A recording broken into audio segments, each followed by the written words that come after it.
Welcome to Let's Talk About It, a podcast show for real talk, real people, real stories. Come with me on this ride. Hello, everybody. This is episode 1 of Let's Talk About It, a podcast about real talk, real people, real conversations, and real stories. You know, I have an interesting guest today. Before I bring her in, I went on her podcast a couple months ago, and we had a great story. And I told her about the loss of my, and she got me through it. And people reached back out to me, and they got inspired by being on her podcast. So I was like, I'm going to do one myself because of this young lady here. Now, this young lady, she has a great story to tell. Okay, she's gonna tell about her life, going from being a former functioning alcoholic, to being a beacon of hope in people that she has touched in her lives. And trust me, she's touched me. Trust me, she's touched me very much so. She's also a great dancer as well.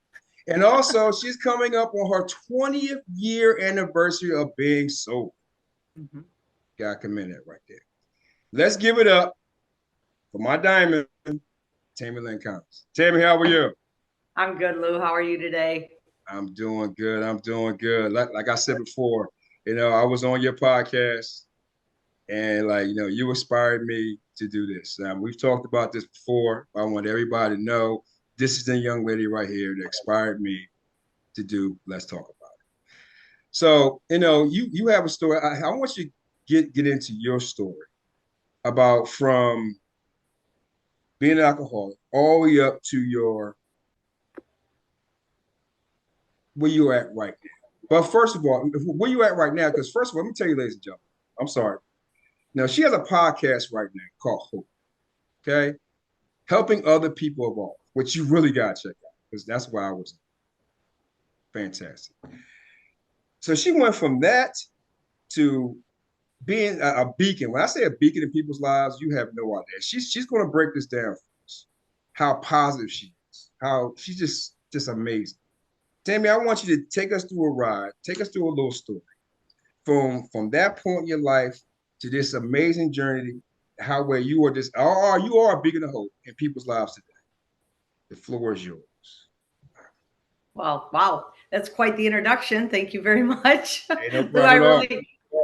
I appreciate you having me on here 100%. And to hear you say that I inspired you to do that just fills my heart with complete joy, because that's what I'm out here doing. Just trying to be a light in the world, like you said, and just offer people hope, right? My struggles to strength were a lot of struggles, and we won't go through all of them on one podcast because we'd be here all day, but we can kind of, if you want, do you want me to start where do you want me to start? From the point, I was younger?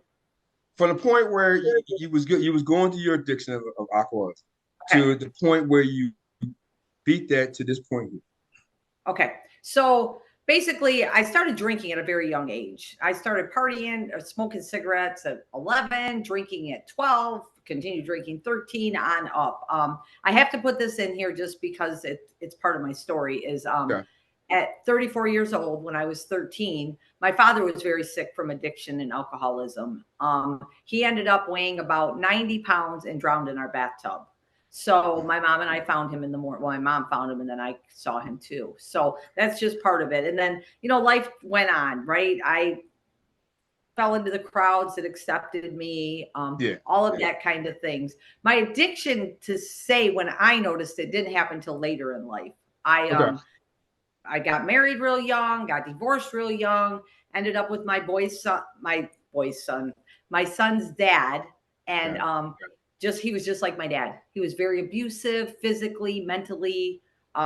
He was an addict. He was a crack addict. He was an alcoholic. He was a lot of everything. So we were together for 4 years. I laughed last time because when I talked to you on the phone about red flags, everything could be a red flag with him, but I was going to change him. Well, so throughout that time, we drank together a lot of fights and a lot of drinking. And then I got pregnant in 1989 with my son, Chad. He was due in January of 90. I ended up having Chad 6 weeks early. I didn't drink when I was pregnant. I didn't do any of that. It was just not, I was being a mom. And so I had him 6 weeks early. His dad was, when he would use, I was just very sick, stressed out. I actually, both of us almost died throughout my pregnancy. I was hospitalized for about 2 weeks, bed rest. They ended up checking his lungs. His lungs were good. Had him 6 weeks early. He weighed a little 4 pounds, 9 ounces, 17 and a half inches long. Right before Christmas. Bring him home. Everything's good. You know, now I drink a little bit here and there, but nothing. I'm a mom and I'm taking care of my kids. And then I get pregnant again in 1992. And I have my son Cody in May of 92. Now I'm saying all this like my drinking, I drank through this, right? But I wasn't considered what I would say an alcoholic. But I guess if I think about it, if I did drink, I drank a lot. So I had Cody in 1992. The abuse is still happening, physical, emotional, mental, going to go get a pack of cigarettes. He wouldn't be home for 5 days, just all of these things. And now I got 2 babies, right? And I got 2 babies to take care of. And I'm working, trying to find shuffle babysitters, you know, because he's supposed to be there and he never shows up. So I was finally done with him. And in 1992, on December 11th, he was supposed to be moving to Florida with his family, with his grandma. The family was all flying down there. He was going to stay. We had his bags packed, ready to go. Well, unfortunately, that morning, I woke up to go to work. He was in the kitchen, and I said, "Have you checked on Cody?" And he said, "No, I haven't heard him yet." Well, as a mom, my heart sunk into my stomach. I just felt something was wrong. And I opened the door, and he was in this crib, and he was blue. I called 911 immediately, started CPR on this little itty bitty baby because he was just a little thing too. And the paramedics came, rushed him to the hospital. They just couldn't save him. So needless to say, Scott did not move that day. And my life completely changed again. Because now my son, who's Chad, he's 34, is more of a rock in my life than he probably could ever imagine. Because now I didn't even want to live now. I mean, I just lost my baby, and people can relate that have lost children, right? And I know that you can. And it's an unfortunate space to be in. And I didn't want to live, but I had Chad I had to take care of. You know, I have this 3-year-old boy that I have to because his dad's not going to. So needless to say, stayed with Scott a few more years. Chad, 5 years old, I finally was like, I'm done, completely done. Moved out, moved in with another relationship. But through that relationship, this is when my drinking really started. So I'd say like around 1994, he partied a lot, went to NASCAR races a lot, fishing a lot, had a lot of friends that partied, and we all drank a lot together. Chad would either be at my mom's a lot or his other grandma's a lot. Fortunately for me, unfortunately for my son, their dad got incarcerated for 15 years, 15 to 30. So he was out of the picture, which was really okay for me because I was able to hang out with the family still and stuff like that. So continued the drinking with when I was dating Eric, who wasn't a bad guy either, but that's all he wanted to do was drink, hunt, fish, and he worked. Drink, hunt, fish, work. And there's just no relationship, communication, or anything there. So finally in 1997, when my drinking career, as I call it, started, I moved out. Me and Chad moved out. Actually, I had to sell my place. We live in a modular home, and I couldn't get him to leave, so I just sold it. And I moved out by a golf course that I worked at. And if anybody knows anything about golf courses, there's lots of alcoholic golf courses. And being here in Michigan all summer long, you can work as many hours as you want. And if you're a functioning alcoholic like I was, you can work 80, 90 hours a week because you can drink the whole time you're at work. And you really can't do that. You're not supposed to, but I did because I was, like I said, I was very functioning. So that's pretty much like when the whole drinking really started was in 1997. And I want to throw in there too, with Chad's dad, there's two other children that were his half brother and half sister, Nick and Heather. And I put them in there because they're part of the story. Nicholas was 18 months old when we started hanging out together. We never dated. And Heather was 3. So littles. And so long story short, 97 to 2004, I drank. Like when I say I drank. I went to a different job in 2001 and I managed a sports bar where you can drink there all day long too. And really, and after you get off work, you can go sit downstairs and drink till 2 in the morning. And if you work there, then you can play Mega Touch games until 5:30 in the morning and walk out with the birds are chirping going, oh shit, here we go again. So basically that's what happened. So, but throughout those years, I mean, I had good times through those years. I don't ever want to think that everything was horrible from 2007 until I quit in 1997 to 2004. I'm like, wait a minute, that doesn't match up. That's okay. It's all right. It's all right.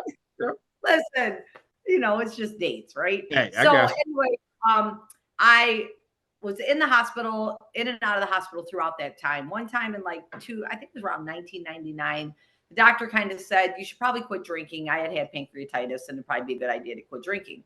Okay. And I did for about 6 months. And I sat at the bars and I drank O'Doul's, and I felt better. So when you feel non-alcoholic one, right? That's what it was? That was a non-alcoholic one. Yeah, I got you. All right, I got you. All right. Yeah, so I didn't really change anything. I just sat there and still did the same things. And I felt better. So I was like, I can start drinking again. They never really said you're an alcoholic. They just said you should probably lay off drinking a little bit. So I did. Then here we go again, and now if you know anything about addiction or alcoholism, it doesn't get better. It just continually gets worse. So now I'm drinking every day. Well, I was anyways, but I'm drinking every day. I'm waking up with the shakes. I'm vomiting yellow bile. I'm drinking shots of Listerine in the morning just to get me through. And I'm thinking about my dad this whole time, like, God dang it. I wrote a poem when he died when I was 13 about alcoholism. And the only fate that you're going to have is either insanity, jail, or death. And I'm like, here I am, shots of Listerine in the morning, right? Puking, vomiting, hot baths all the time because that's what my dad did. So I was just like doing what he did, which was dumb because I was already dehydrated and then I'm sitting in hot baths. But long story short, we're going to fast forward to 2004. March the 8th, I was at work. No, March the 7th, I was at work at the bar. Worked all day long, got done with work, went downstairs, sat with a bunch of my friends, drinking vodka cranberry was my drink of choice. And they always knew to make it vodka cranberry. That much cranberry, gotcha. And lime. You had to have a lime for. Okay, lime. Okay, gotcha. All right, all right. And so I sat there and I was drinking all night long. And I remember, which is crazy to me that I remember the voices, but I was sitting in my boss's office and I heard one of my best friends sitting there and she said, we have to call an ambulance now. She's going to die. And an ambulance came. I was wheeled out on a stretcher up the stairs. We lived in a small town, so everybody knew me. So, of course, the next day, everybody's asking my son, what's going on with your mom? We saw her leave. My son doesn't even have a clue that I went to the hospital. Actually, no, my mom didn't even know. So I go to the hospital, and I'm right now, I'm listening to this Matthew Perry book. I've told you this. And he talks about the hospitals and how the things that he got in the hospitals. And I think about that with me. Like, here I am in the hospital. My blood alcohol is 0.399. Yeah, now, that's a lot, right? If you get a DUI here in Toledo, it's 0.08 is your limit. 0.399. Yes. So that's almost dead, honestly. Yes. I'm lucky I didn't go into seizures. I'm lucky I didn't have a heart attack. I'm lucky I just didn't die. I hear about it all the time. They say that what did they say today? Alcohol, and there's one other thing that will kill you when you detox. It can kill you like that. Heroin's not going to kill you when you detox. Crack's not going to kill you, and meth's not going to kill you. You're going to go through, feel like shit. Sorry about my language. No, go ahead. But it's not going to kill you. So basically, they sent me home with a piece of paper that said, refrain from drinking. Not, maybe we should get you in a rehab. I weighed about, I'd say 85 pounds at that time. My cheeks were sunken. My eyes were yellow. My pancreas was 3 times pancreatitis. My liver was starting to get cirrhosis. I mean, I was so sick. And sent me home with that piece of paper. And this is my little God piece. I like to throw God in my stories because that's who I saved my life. Exactly. Instead of going to my mom's house where I knew I couldn't drink, or going to my house where I had no booze, I went to a friend's house who had lots of booze. And I knew Sue and Bart had lots of booze. So I went to their house, slept on their couch, got up through the night, drank. Every time I got up, I go puke, I take a drink, puke, drink, just to get me through. I had to waitress the next day, which I normally managed. And it was Hey, man, I'm gonna cut you off. One second, right? okay. At this time, people in your life, did they notice this? So it's funny that you say that. My stepdad did. My stepdad knew for sure. I'm sure my son knew. My mom, when I told her I quit, she was like, you're not an alcoholic, because she was used to my dad, who was abusive and out cheating, and doing all the things that stereotypical alcohol. I was functioning. I was working. She's like, you're not that bad. Most of my friends were alcoholics. So no, they looked at me like, when I quit, they were like, well, wait, you don't drink any more than we do. And I'm like, okay, maybe we need to have you look in the mirror. So not really. I'm sure there was people that, I had people that cared about me, but I think I was so broken. It didn't even matter at that point in my life. I was just sick. I was, at the end there, when I talk about that, not, drinking every day, but being sick every day. And I was taking Vicodin every day, or Percocet, or whatever I could get, just to make the pain in my stomach go away. So there was just a lot. And I've ran into people that have known me since then. That just had a really good friend of mine the other day. She said, I can remember seeing you at the gas station and telling her husband, I don't think Tammy's going to live much longer. Look at her. And that's when I was right towards the end. So how was you feeling at that time? Like mentally at that time? Oh, the only thing I cared about was getting the next drink. The only thing I cared about was not being sick. That was it. Really. So at that time, you was like, okay, I'm good. I'm fine. I'm just going to take this and get through it. That's where you was at that point? No, not at all. No, I knew I wasn't good. I knew I wasn't fine. I knew I was an alcoholic, but I didn't know. I didn't have a desire to quit. I felt worthless. I felt hopeless. I felt like, I was just living life. My son, honestly, was okay. Right. I was just living. I didn't have the thought that I was going to die right then, but I knew that I had people to help me with him. And that's what was important. I was working. I was making money. We had a roof over our head, but it was always to get to that next drink because I was so sick at this time. And nobody ever looked at me and said, I'm pretty sure you're an alcoholic, except for myself. But when I said it to myself, I didn't think anything of it. I was still just. So you're the only one that really recognized it. Nobody really ever recognized it. No, not really. Not that I know of anyways. Yeah. Maybe my friends would tell you now that they did. And I'd be like, why didn't you say something to me? But at that point, when we go through those things, everybody can say everything to you about who you are, who they think you are, but until you realize it is when everything changes. So you was going to work, and what happened when you got to work?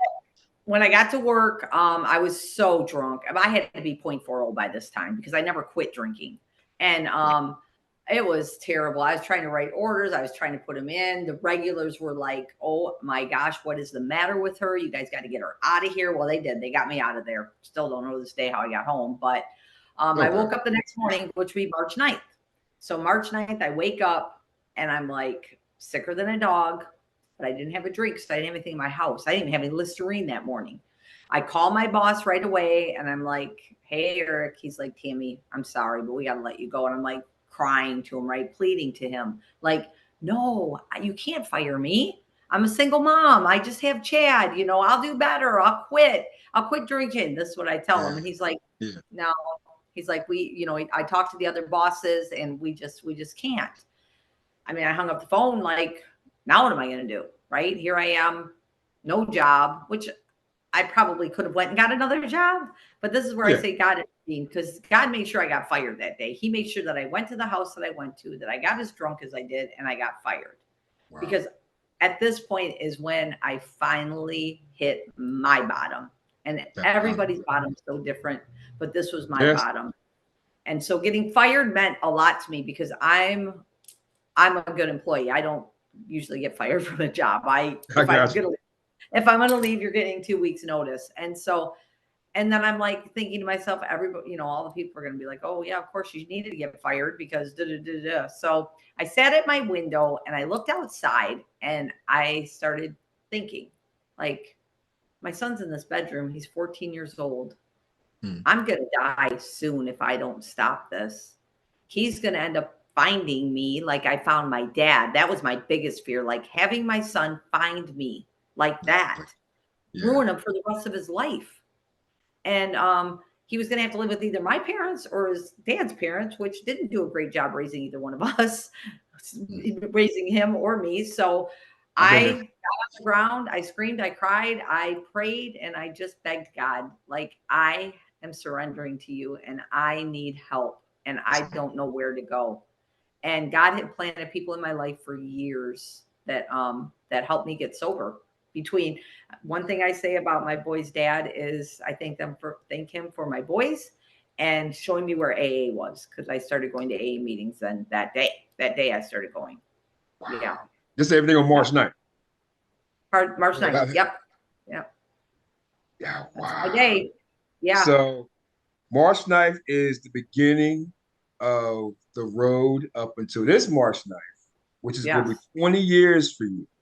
Yes. 20 years. So proud of you, up and down. Thank you. How has these last 20 years been? Ooh, well, the first 10 is still a blur. I'm just kidding. Well, you know what, Lou? You think about it, life goes so quick, right? I'm like, how is it 20 years already? I mean, but so the beginning, of course, was hard. I always tell people it wasn't easy, but I had to remember this. What lengths did I go to get that drink or get that drug? What lengths did I go to? I was stealing from my bosses at work.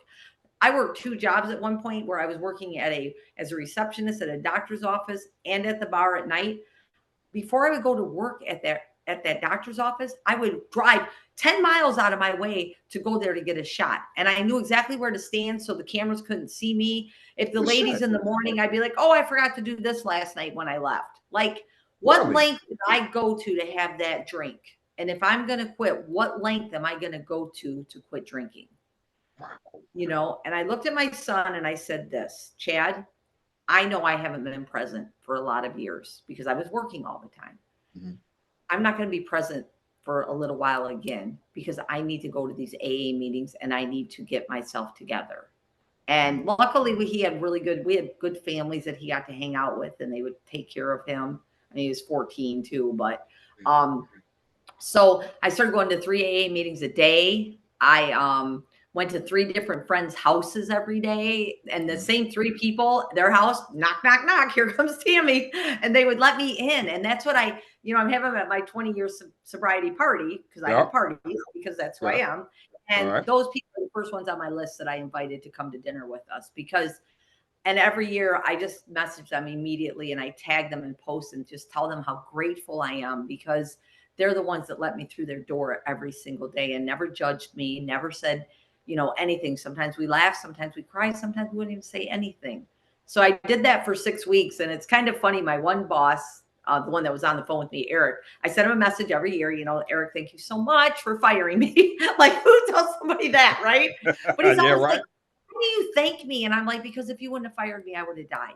That saves you. It saves you. 100%, and I do apologize to him for stealing a lot of his vodka. I do tell him that too. Well, yeah, that's a good thing, right? I made amends with him for that. But yeah, so the first 6 weeks, the first few, probably year and a half was kind of a blur, really, honestly.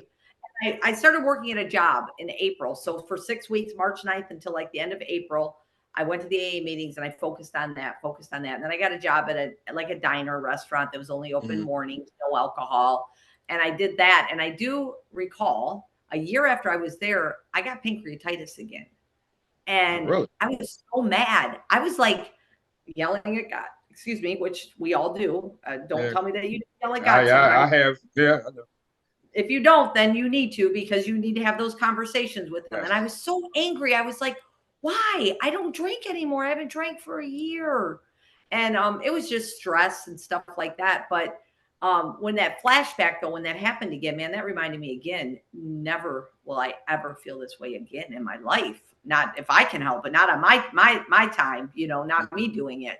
And so, you know, I just kind of went through the motions for years, just working a lot, taking care of other people a lot. I tell you about that. Yeah, you know, taking care of other people, my nieces. You know, I had a niece live with me for a while, and then my mom and I moved in together in 2013, and then my niece and nephew lived with us too, and then boyfriends, not my boyfriends, my niece's boyfriends, and then my nephew's friend moved in, and just always taking care of people up until 21. A beacon of hope. Like I was saying, you've always been there for everybody. You're Yeah. a great person. You're just like you just ooze greatness. You ooze up. So we got 20 years of this. You got your big anniversary coming. Now I know you're excited. You got a big party coming up. So tell us about the point where you decided to where you was going to do Hope, your blog, your podcast. Because I think we talked earlier. You said it started with a blog at first, right? It did. It did. Yeah. So one thing I want to add real quick in here, because I did talk about Nick and Heather, my bonus kids, Go ahead. And this is part of the reason why I do Hope too, because I feel like so many people, we use excuses for things, right? Like for people smoke a cigarette. I asked the lady one time, she quit smoking for like 10 years and then she was smoking. I was like, why did you start smoking? She said, well, my neighbor was smoking and I was mad at my husband, so I decided to smoke again. Okay. To me, I have a hard time with excuses like that. And I say this because I know through drinking and drugging, and I'm listening to this book, like I said, with Matthew Perry, and he went 65 rehabs, 65. And so I get addiction as a disease, and I 100% know that. And I know, but I do know we make choices. And when you get through your addiction, when you get through that initial getting through it, and now you have to work on you, which is hard, especially when you don't like you very much. So you start working on you, but you have to learn that you can use it as an excuse and go ahead, but it's still a choice you're making. So I like to say this because throughout my years of sobriety, I've had things happen. I don't walk outside and there's a bubble around me that says I'm going to protect Tammy from everything in the world. So my bonus son, Nicholas, in 2012, in February, he had lost a good friend of his the day before to leukemia. And there was a whole bunch of them out at a bar. It was not, the managers weren't there. The bar was getting ready to be shut down the next Sunday. So it was a crazy, people were behind the bars making drinks it shouldn't have been. Nick had given his keys to the bartender. He was 26 years old. The bartender gave him his keys back at the end of the night, basically, and said, I'm not going to be able to get you home in time for you to get up and go to work. Gave him his keys back. None of his friends knew it. He pulled out of there, same route home, missed a turn, ended up dying in a drinking and driving single car accident. And that was in 2012. Now I've been sober 8 years, almost 8 years. At that point, I could have easily drank again. Exactly. But it would have been an excuse, right? Or what good is it going to do me to start drinking again? So I just say that because I feel like we are going to go through struggles, but now we need to learn how to get through those struggles. And that's what the tools come from in AA. If you go to AA or whatever it is that you're using, you have to use the tools that they give you. So I just wanted to share that a little bit about that because I think that's important. You did. I'm glad you did. It's important to know. So I decided I think it was 2016, maybe, you know, time goes so fast, 2017. About then. To start a blog. And of course I thought about it then, and I don't think I started it till 2018, but I was at an event, and the event that I was at was an overdose awareness event, and it was the day before Overdose Awareness Day. And I couldn't think of what I wanted to call my blog or anything like that. And one of the ladies at this event, she shared her story of losing her daughter. And she said afterwards, she's like, well, tomorrow who's going to share hope? And they were like, Ron. And I was like, hope. Hope's a great word. And I started driving home, and I kept saying to myself, helping other people. And then I kept hearing evolve. And I'm like, helping other people. And I kept hearing evolve. And I'm like, I don't like that word, right? I don't know if it had something to do with evolution or what, but I just didn't like that word. And I got home and I called my good friend Lori and I said, hey, I finally figured out what I'm going to call my blog. And she's like, great. I can't wait for people to hear how you evolved. I was like, well, I guess that's it. And then I started the blog then. Okay. Yeah. And started the blog a little bit. There's not a lot in there because I kind of, you got to be consistent. And I wasn't. Yeah. But, Yeah. I started it. And then I decided in 2019 that March 9th, my sobriety date, I am going to start a podcast in 2020. Awesome. And then? And it didn't happen. Can I share a little bit about my 2020? Go ahead. So 2020, here I am again saying that God doesn't put a bubble around anybody, period. I always say that year started out, it was a shit show for everybody, right? Yes. We had Kobe and Gianna in the helicopter crash, which was devastating. Yeah. I mean, I couldn't even believe, I don't usually get that emotional about somebody I don't even know, but I was like devastated. And a lot had to do with my son and his friends. Yeah. They were Kobe in the trash cans. And so that happened. And then let's see, Valentine's Day. So February 13th, I call my good friend Josh. I text him and I'm like, hey Josh, let's go to Planet Fitness and work out. Him and I have been sober together.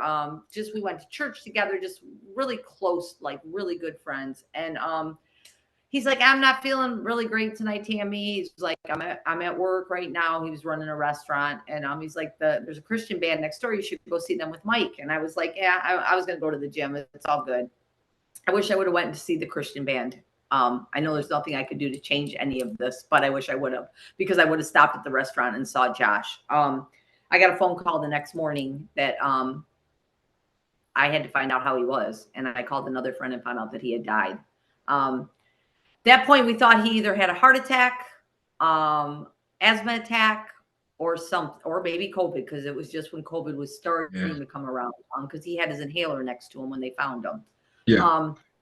So go through his funeral. He died on Valentine's Day.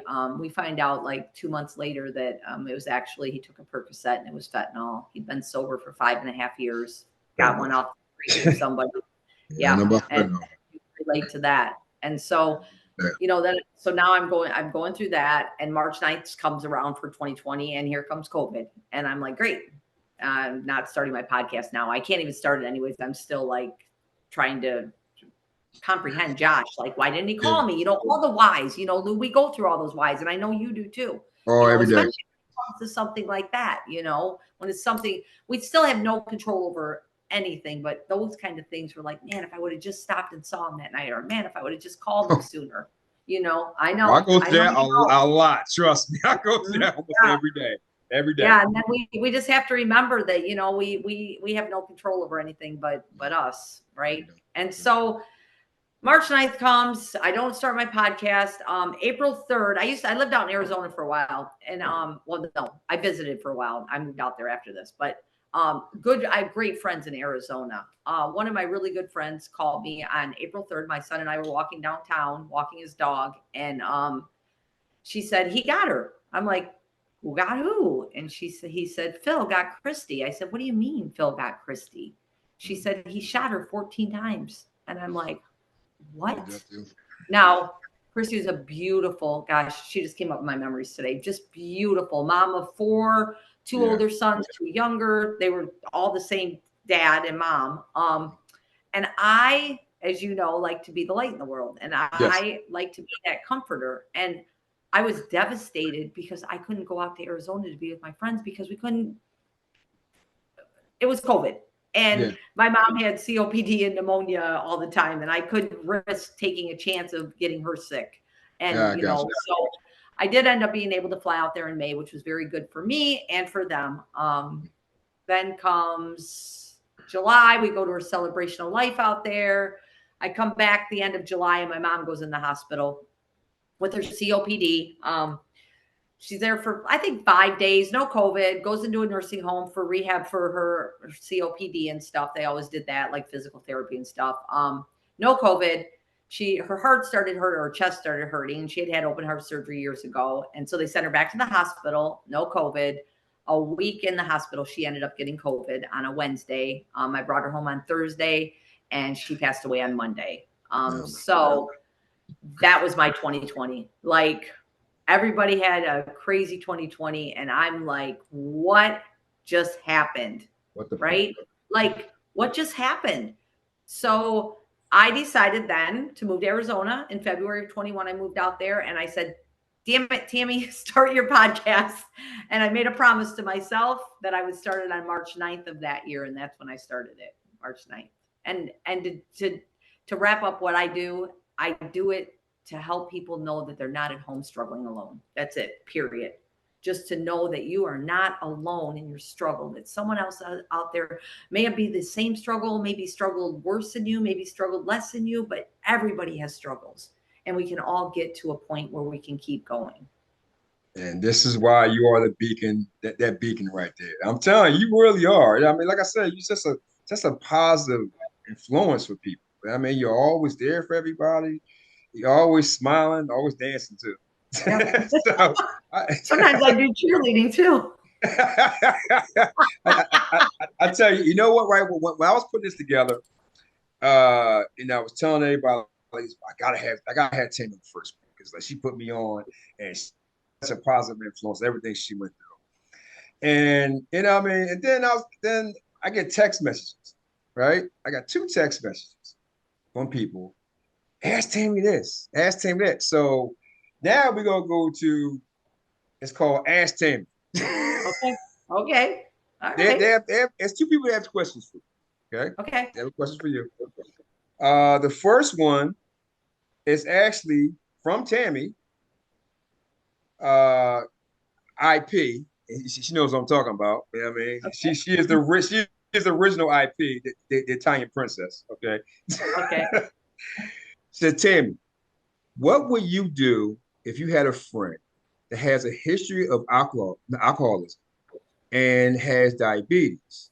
I think she is drinking again, but not sure how to approach her how to approach her, how to talk to her about this. So she's basically kind of like, she's afraid that, she's drinking again. She was alcohol before, and she has diabetes. And she's trying to figure out a way how to approach her again. Well, I mean, first and foremost, how close of a friend is she? Right? It's like a family, and I think she said it's like a family-in-law. But they're very close to the family. They're all close. Well, for me, I mean, which I've learned lately is I talk to people about things, right? I don't, like, if I have a concern about somebody, I'm going to ask them about that. If she's concerned about that and she thinks she's drinking again, of course, with diabetes, that's horrible because you definitely shouldn't drink with that. But I mean, I would just I'd have to sit down with her and talk to her and just be like, hey, I'm concerned. Maybe not just say I'm concerned about your drinking, because there's got to be something that's showing her that. Either she's seeing that she's intoxicated, or she's got physical signs that are showing. Yeah, she must be showing signs. I don't, because I know with the diabetes, I know it's the sugar from the alcohol. It raises it up, right? Yeah. You got to be careful what you drink with it. I know I have some friends that are diabetic that drink, and they just have to watch more what they drink. They try to stay away from like whiskeys and things that have a lot of sugar and wine and stuff like that.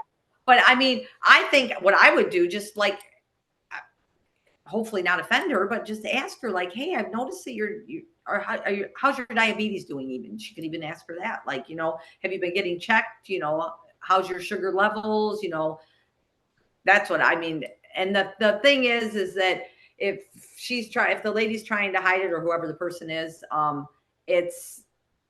they're not going to really give you the true answer.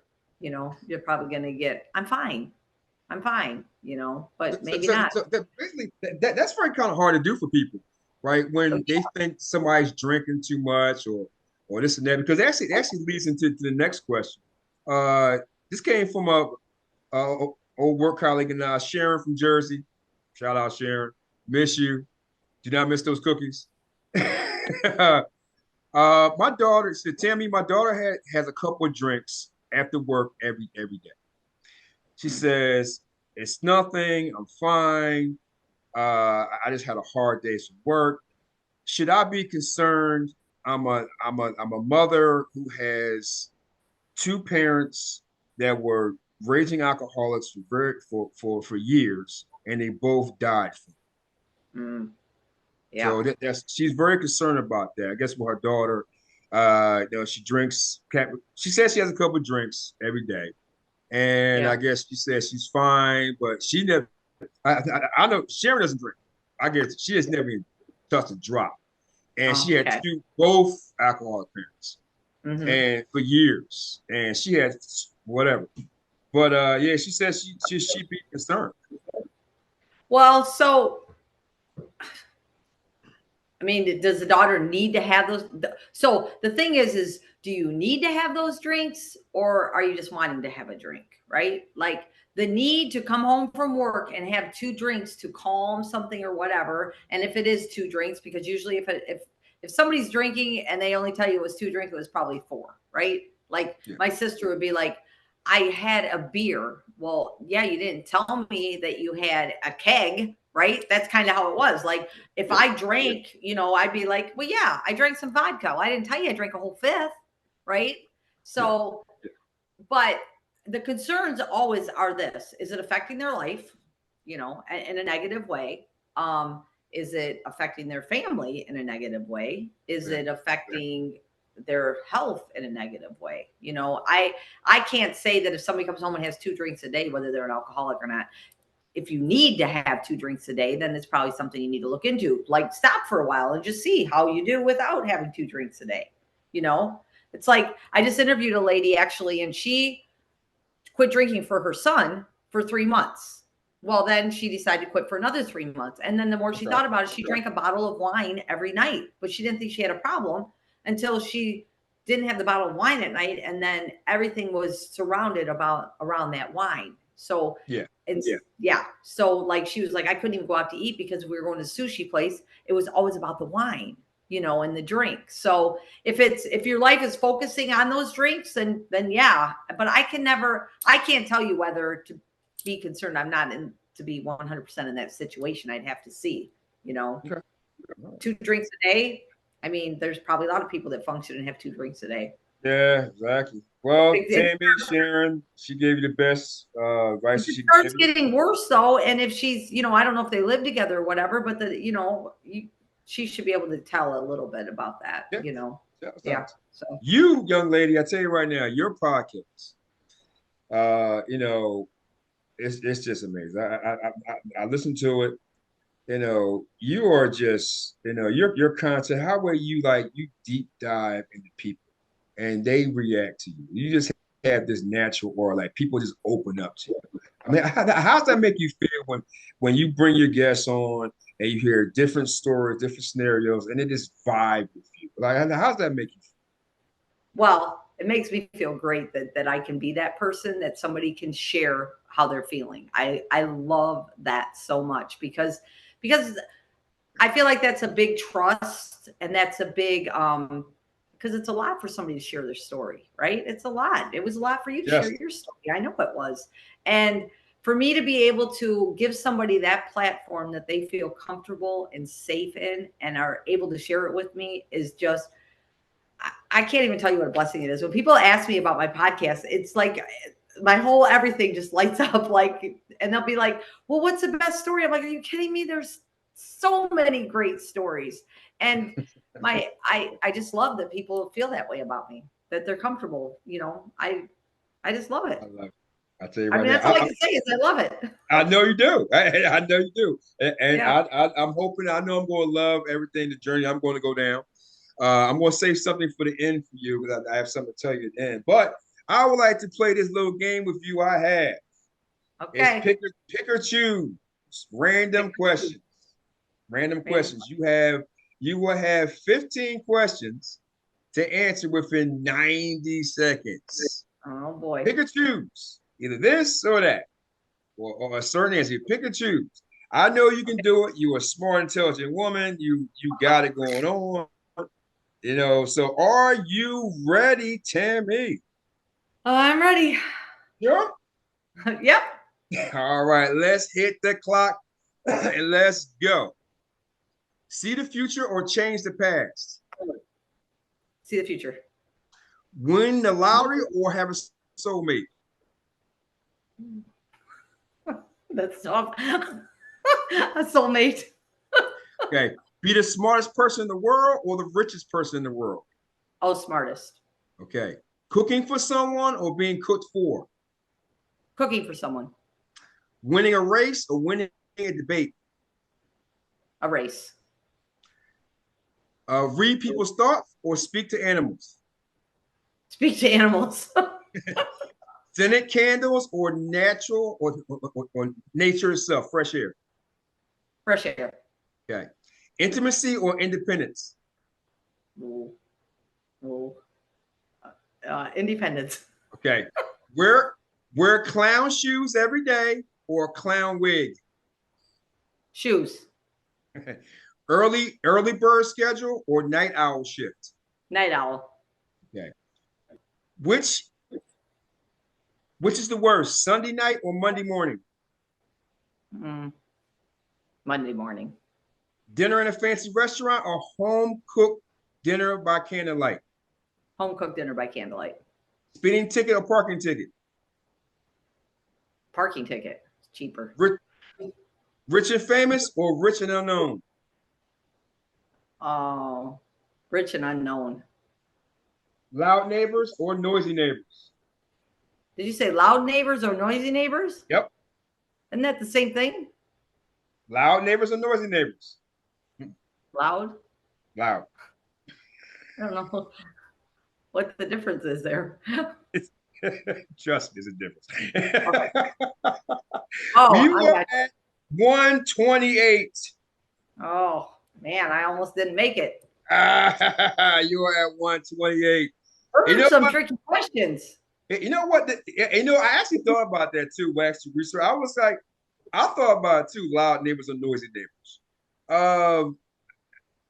According to, I guess they think it's a little bit different, but it's there. So Yeah, that's fine. it's fine. there. So. Go loud. So they're pretty good. I like that. I can tell you right now. Listen, ladies and gentlemen, I would like to tell you about this young lady. She is a special individual, and I'm talking to you like you're not here. You know, when I say that when I was on her podcast, when I talked about my and because I initially talked about a little bit on TikTok, Tammy reached out to me and asked me to share my story on that one, and I was like, shoot, that was probably the first time I ever felt really free to talk about my daughter's death. It was with this young lady right here. And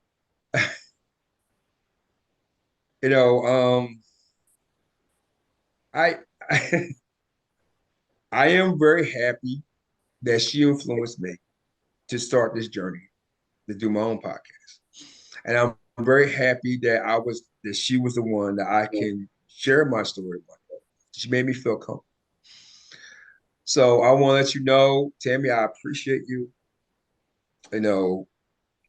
For me to get that off my chest and really talk to someone who really cares about my daughter's death. And I want to thank you, seriously. Thank you for the opportunity to share your story. It means a lot to me that that somebody's willing to share their story to help other people, but also to help yourself too. I think that we keep our things to ourselves, and if we're able to have some place that we feel comfortable and safe to share it, that's very important. And I appreciate. Don't you do that? Because I didn't wear waterproof mascara. I know, right? I know. And again, man, it's okay to let your feelings out. It's okay. That's right. That's right. Yeah. Miss Tammy Lynn Connors, I appreciate you for being my first guest on my podcast. Definitely got to have you back for many, many more. And hopefully I have success with this podcast. And thank you for honoring me for coming on and sharing your story. You are the best. Thank you so much. I really appreciate it. Before we go, do you want to give out your podcast and your handle so people can check you out? Yeah. Yeah, I can do that. And I want to say one thing too to everybody. You talked about me like being positive and smiling, and that's a daily thing that we have to do. Just for anybody out there, every day I get up, and if you don't think you have anything to be grateful for, I had somebody say to me just not too long ago, "How are you always so happy?" And I'm like, I wake up, and they're like, "Well, I wish I could be that happy when I wake up." And I'm like, "Well, be grateful." And they're like, "I don't have anything to be grateful for." I'm like, "You're standing here talking to me." You have to think of those little things that we're grateful for and just embrace those, and speak out positive things. That's what you have to do. You have to switch your thinking and your speaking. And honestly, my life is so much better since I turned that around and started being grateful every morning for at least three things every morning. So I just wanted to share that a little bit, and live your life. Live your life. Be happy, be out there. It's okay to have fun and live life. If you're a little silly, it's okay, because Right. who cares, right? I'm last night I was out. I just want to say this real quick, because for anybody, I do go out dancing, and I do go to bars and dance. I know some people think it's a great idea when you're sober, but I'm good. And last night one of my favorite songs came on, and there was nobody on the dance floor. And I was like, and it was a different crowd than that we usually have where at the place we were at. And I was like, you know what? I need to dance this song. So I went out there and started dancing. And then, of course, other people started coming up. But it's just living my life out loud and just being you and just loving life. And I cannot ever be more grateful than the life that I have right now. That's Just awesome. sharing hope. And so back to hope, helping other people evolve. If you look on Spotify, Apple, iHeartRadio, Audible, Google, you have to put in the periods, H period, O period, P period, E period, and it'll come up with a little picture of me walking by the river, a black and white picture. And then I'm also on the YouTube channel. All my links on YouTube, Facebook, Instagram, and TikTok are Tammy Lynn, 1N, Connors, Connors. So, yeah. Awesome. All right, everybody go follow it. And also follow me. You know what I mean? Like, let's talk about it. Episode 2 will be coming up next. And thank you so much, guys, for being here for my first episode with this beautiful young lady, Tammy Lynn Connors. Everybody, I'll see you soon. Peace to everybody. Bye. And